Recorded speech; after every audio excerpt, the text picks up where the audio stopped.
So I'll be reviewing the AHA guidelines for hypertension.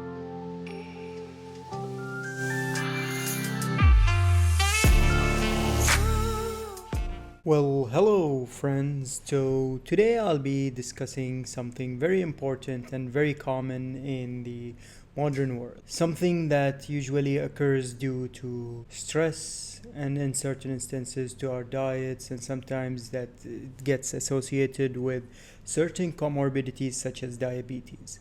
And in this episode I will be discussing about hypertension, which is essentially just high blood pressure. So without further ado, let us look at the slides I've prepared. So I'll be reviewing the AHA guidelines for hypertension. So for starters, let us start with the definition of what hypertension is. So hypertension is defined as a blood pressure that is usually high. And according to the American Heart Association, the normal blood pressure is usually less than 120 by 80 and is defined elevated if it's above 120 to 129 by 80. It's classified into multiple stages as you see here. Stage number 1 is usually between 130 and 140 for the systolic, which is the number you see above, and the diastolic, which is 80 to 90. And for stage 2, as you can see here, it's usually defined as more than 140, and the diastolic, which is the number below, more than 90.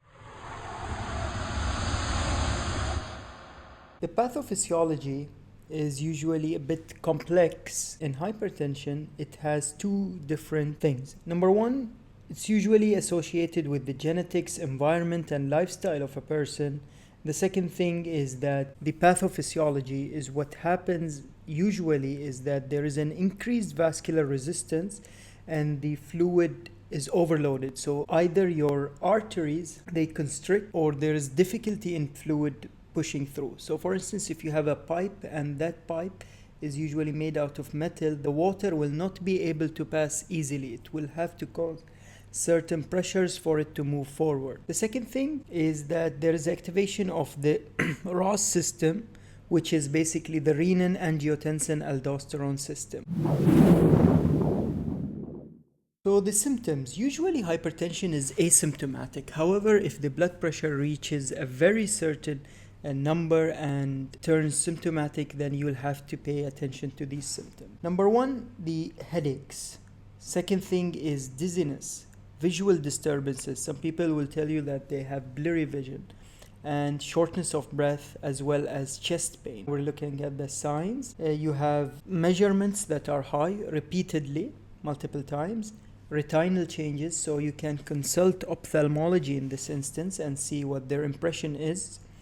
And finally, the left ventricular hypertrophy. You can assess this with an echo by calling a cardiologist. For the diagnosis, it needs to be measured a couple of times, and then you have to stage them according to the classifications we gave at the very beginning. Risk factors, just like most of them, you'll have smoking appear in most risk factors in many multiple diseases in the medical world. Okay, sedentary lifestyles, high sodium intake for the people who usually have junk foods, and then you have the non-modifiable. These are things that are not within our control, such as age, family, genetics, ethnicity. These are things that we cannot control. Then we come to the complications. So prolonged high blood pressure usually affects organs and leads to end organ damage. A constant pressure, just like a human being, we reach a point where we break. It's the same thing with our bodies. With hypertension, usually you'll be able to see diseases such as MI, which is a fancy word for heart attack. It is myocardial infarction. The second thing is a stroke, which usually occurs in the vessels of the brain. Then you have chronic kidney disease, or AKI, which is acute kidney injury, usually can be associated with hypertension, heart failure, and retinopathies, as we mentioned earlier. You can consult ophthalmology for those. So according to the AHA, the target BP should be less than 130 by 80, as we've mentioned earlier. For the older adults, you have to individualize the treatment goal depending on their conditions. So for instance, people with gout will usually require medications that don't cause hyperuricemia. So you want to avoid the hydrochlorothiazides, for instance. While for patients with osteoporosis, you want to go for hydrochlorothiazides because you retain that calcium, which is beneficial to the bone. Lifestyle modifications help reduce the blood pressure. You have the DASH diet, which has been shown to reduce the blood pressure, particularly the systolic, by around 9 to 11 points, which is quite significant. You have smoking cessation, that also reduces it around 5 to 6. You have weight loss, regular physical activity, and sodium restriction. That is for the non-pharmacological. However, for the pharmacological, we use usually thiazides, ACE inhibitors, ARBs, which are angiotensin receptor blockers. Then you have the calcium channel blockers and beta blockers. So thiazides decrease the blood pressure by reducing the volume. They're a diuretic for that cause.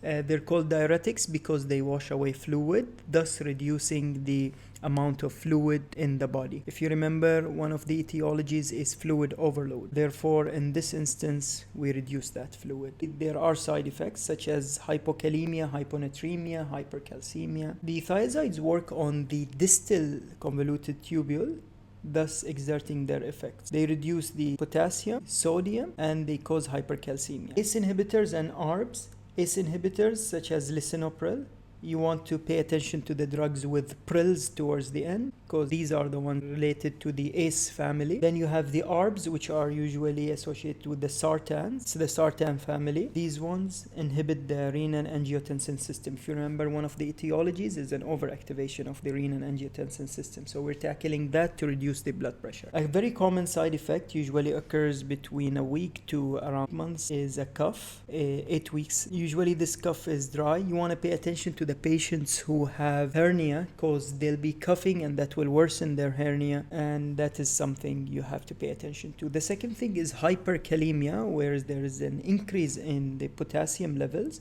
In this instance, you have to pay attention to that because it's associated with arrhythmias, thus worsening the cardiac issue you're having. For calcium channel blockers, these are another class. The calcium channel blockers usually reduce the peripheral resistance of the vessels that are outside of the heart.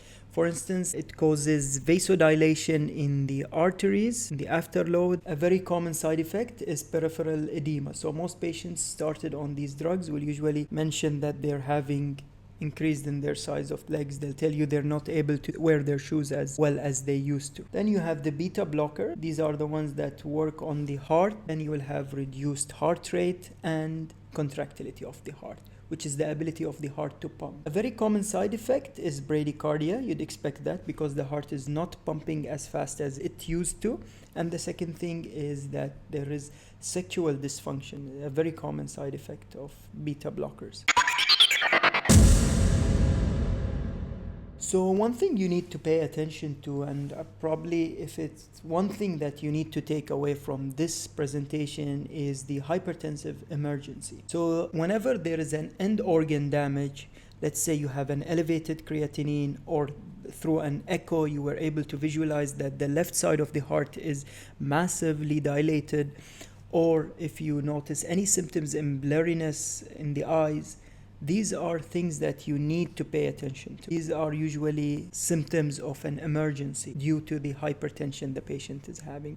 Usually these values in the hypertension emergency, you would usually see blood pressure around 250, for instance, in the systolic. So how do you treat those? Usually we give infusions, but usually we tackle this specific part of treatment with IV beta blockers. Okay, then you have the urgency. Urgency is not as critical as the emergency, wherein you have elevations in the BP, the high values, however, they don't have the symptoms I've mentioned earlier. In this instance, usually we prescribe the medications I've said before, such as valsartan and the captoprils and the calcium channel blockers. So one thing you need to pay attention to is the complications, because anything can happen with hypertension. The most important ones are the MI, which is the heart attack, and the second thing is the stroke. These are two very mortality inducing things that you need to pay attention to as a physician. Monitoring and follow up. You need to check the BP regularly with your healthcare provider. Usually it's done in the primary care, and your medications should be adjusted to your needs. So in conclusion, hypertension is manageable with lifestyle changes, pharmacological therapy. However, in certain instances, when there is an emergency, you will have to visit the emergency room, and early detection and treatment are key to preventing complications. If you like the contents of this video, then please watch this video for the benefits of sleep.